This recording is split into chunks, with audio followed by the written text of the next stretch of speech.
నేను ఒక విషయం చెప్పదలుచుకున్న రాజగోపాల్ రెడ్డి గారికి ఆ పార్టీకి, మీ పార్టీ లాగా 50 కోట్ల రూపాయలు ఇచ్చి పిసిసి అధ్యక్ష పదవి కొనుక్కునే కర్మ మాకు అక్కర్లేదు. ఎకరాలు సాగైతే అధ్యక్ష ఈ సంవత్సరం 2,08,67,000 ఎకరాలు అంటే 59% అదనంగా సాగు సాధించాం అధ్యక్ష. వానకాలంతో పోటీ పడేలా యాసంగి సాగు జరుగుతూ ఉంది. పక్క రాష్ట్ర కూలీలు వచ్చి ఇవాళ తెలంగాణలో ఉపాధి పొందుతున్నటువంటి పరిస్థితి అధ్యక్ష. గత సంవత్సరం వరి ఉత్పత్తి 2,58,16,487 మెట్రిక్ టన్నులకు పెరిగింది అధ్యక్ష. పౌర సరఫరాల సంస్థ ద్వారా 2014-15లో 24 లక్షల మెట్రిక్ టన్నుల ధాన్యం సేకరిస్తే 2020-21లో 1,41,00,000 మెట్రిక్ టన్నుల ధాన్యం సేకరించాం అధ్యక్ష. 2014-15లో 3,392 కోట్ల విలువైన ధాన్యం మాత్రమే కొనుగోలు చేస్తే ఇప్పుడు అదే సంస్థ గత సంవత్సరం 27,037 కోట్ల విలువైనటువంటి ధాన్యాన్ని కొన్నది అధ్యక్ష. అంటే 483% వడ్ల కొనుగోలులో వృద్ధి సాధించిన అధ్యక్ష. 9 ఏళ్లలో రైతుల నుంచి 1,34,768 కోట్ల విలువైన ధాన్యాన్ని కొనుగోలు చేసిన అధ్యక్ష. ఇది నిజం కాదా అధ్యక్ష? అధ్యక్ష అన్ని రకాల పంటలు కలిపి మేము అధికారంలోకి వచ్చినాడు కోటి మెట్రిక్ టన్నుల పంట దిగుబడి వస్తే ఇవాళ 4 రెట్ల అధ్యక్ష 4 కోట్ల మెట్రిక్ టన్నుల పంట దిగుబడి వచ్చింది అధ్యక్ష. ఇరిగేషన్లో దాదాపు వాళ్ళ విజ్ఞత లేకపోతే వాళ్ళకు వదిలేద్దాం, మీరు కొద్దిగా నిశ్శబ్దంగా పీపుల్ ఆర్ అబ్జర్వింగ్, వాళ్ళ విజ్ఞతకు వదిలేద్దాం. స్పీకర్ గారు సభానాయకుడు చూసుకుంటారు, ఎల్ఏ మినిస్టర్ గారు కంట్రోల్ చేసుకోవాలి. అధ్యక్ష నిజాలు చెప్తుంటే వినే ఓపిక లేకపోతే ఎట్లా అధ్యక్ష? వాళ్ళకు మీరు కంక్లూడ్ చేయండి ప్లీజ్ అధ్యక్ష. 15 నిమిషాలు అధ్యక్ష, 15 మినిట్స్ అధ్యక్ష. ఇరిగేషన్లో దాదాపు అధ్యక్ష 200 టీఎంసీల కొత్త రిజర్వాయర్ల సామర్థ్యాన్ని ఇలా మేము రాష్ట్రంలో ఏర్పాటు చేసినాం అధ్యక్ష. 200 టీఎంసీలు అంటే టీఎంసీల రిజర్వాయర్లు కొత్తగా ఈ రాష్ట్రంలో రావాలంటే దానికి డబ్బు ఖర్చు కాదా అధ్యక్ష? ఒక కాళేశ్వరం కానీ, పాలమూరు ఎత్తిపోతల పథకం కానీ, మిడ్మానేర్ కానీ, గౌరవెల్లి కానీ, కల్వకుర్తి, నెట్టంపాడు, భీమా, తుమ్మిళ్ళ ఈ పెండింగ్ ప్రాజెక్టులను పూర్తి చేయడం దాదాపు 200 టీఎంసీల కొత్త రిజర్వాయర్ల సామర్థ్యం తెచ్చినాం అధ్యక్ష.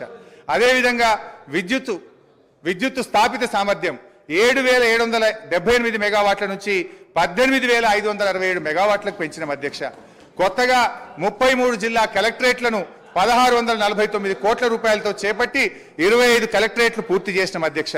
రోడ్లు అధ్యక్ష కొత్తగా 8,218 కిలోమీటర్ల డబుల్ లైన్ రోడ్లు, 321 కిలోమీటర్ల 4 లైన్ రోడ్లు, 39 కిలోమీటర్ల 6 లైన్ రోడ్లు, 382 బ్రిడ్జిలు పూర్తి చేసి ఈ రాష్ట్రానికి ఆస్తిని క్రియేట్ చేసినాం అధ్యక్ష.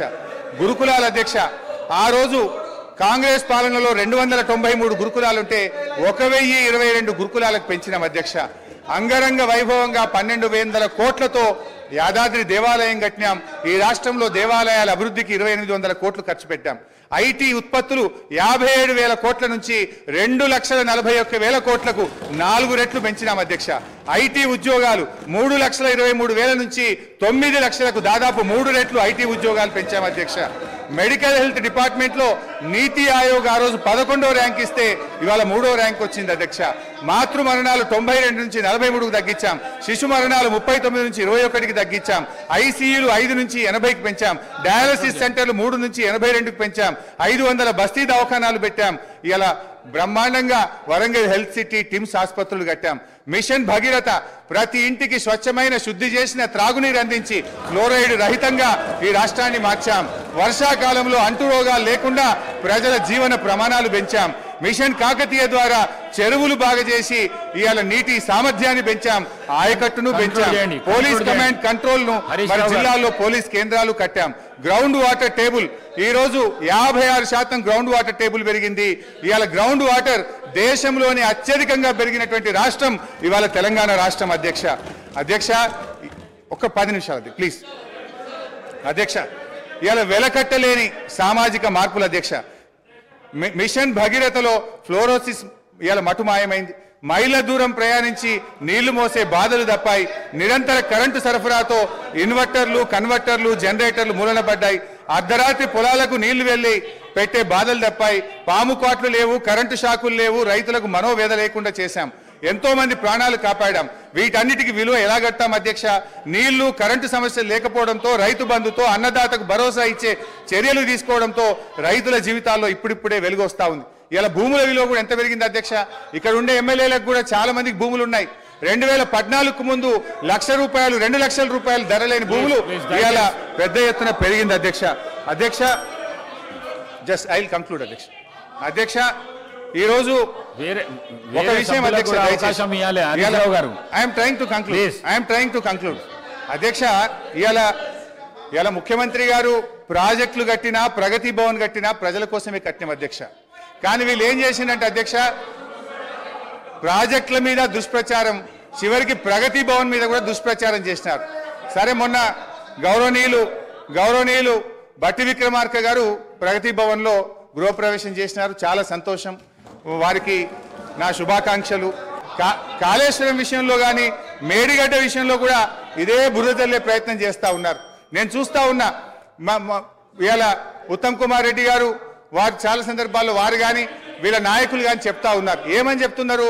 మేము సిట్టింగ్ జడ్జితో విచారణ జరుపుతామని చెప్తున్నారు.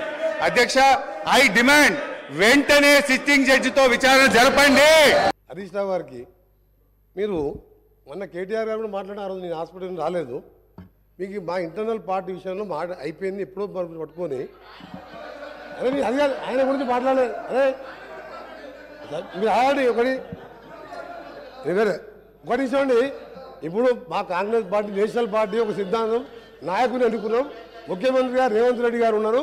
ఆయన నాయకత్వంలో ఇలా మంత్రివర్గం ఏర్పడి గవర్నమెంట్ ఏర్పడింది. మీకేం పని లేదా? మీరు ఏం చేసిన 10 ఏళ్లలో ఏం ఎగబెట్టిను, ఎట్లా దోసుకున్నారో ఇవాళ ప్రజల ముందు బయట పెడుతుంటే మీరు పాటు పట్టుకుంటా. నీకేమైనా ఉంటే 10 ఏళ్లలో నువ్వు ఏం చేసినావు? ఒక ఉద్యోగం ఇచ్చినావా? ఒక ఇల్లు కట్టినావా? అది చెప్పకుండా ఎంతసేపు మాట్లాడు. మేము చెప్పాలా మీ బాబు ఎట్లా కొట్లాడుకుంటూ చెప్పాలా? ఆ విషయం ఉన్నప్పుడు అది క్లోజ్ అయిన మ్యాటర్. అది దాన్ని పట్టుకొని ప్రతిరోజు ఈ విధంగా మాట్లాడు. సార్ ఇది సీరియస్ కామెంట్, సీరియస్గా వార్నింగ్ ఇస్తున్నాను. హరీష్ రావు గారికి మీరు మొన్న కేటీఆర్ గారు మాట్లాడిన, ఆ రోజు నేను హాస్పిటల్ రాలేదు, మీకు మా ఇంటర్నల్ పార్టీ విషయంలో అయిపోయింది ఎప్పుడో పట్టుకొని, అదే అది కాదు ఆయన గురించి మాట్లాడలేదు. అదే మీరు ఆల్రెడీ ఒకటి చూడండి, ఇప్పుడు మా కాంగ్రెస్ పార్టీ, నేషనల్ పార్టీ ఒక సిద్ధాంతం, నాయకుని ఎన్నుకున్నాం. ముఖ్యమంత్రి గారు రేవంత్ రెడ్డి గారు ఉన్నారు. ఆయన నాయకత్వంలో ఇలా మంత్రివర్గం ఏర్పడి గవర్నమెంట్ ఏర్పడింది. మీకేం పని లేదా? మీరు ఏం చేసిన 10 ఏళ్లలో ఏం ఎగబెట్టిను, ఎట్లా దోసుకున్నారో ఇవాళ ప్రజల ముందు బయట పెడుతుంటే మీరు పాటు పట్టుకుంటా. నీకేమైనా ఉంటే 10 ఏళ్లలో నువ్వు ఏం చేసినావు? ఒక ఉద్యోగం ఇచ్చినావా? ఒక ఇల్లు కట్టినావా? అది చెప్పకుండా ఎంతసేపు మాట్లాడు. మేము చెప్పాలా మీ బాబు ఎట్లా కొట్లాడుకుంటూ చెప్పాలా? ఆ విషయం ఉన్నప్పుడు అది క్లోజ్ అయిన మ్యాటర్. అది దాన్ని పట్టుకొని ప్రతిరోజు ఈ విధంగా మాట్లాడు. సార్ ఇది సీరియస్ కామెంట్, సీరియస్గా వార్నింగ్ ఇస్తున్నాను.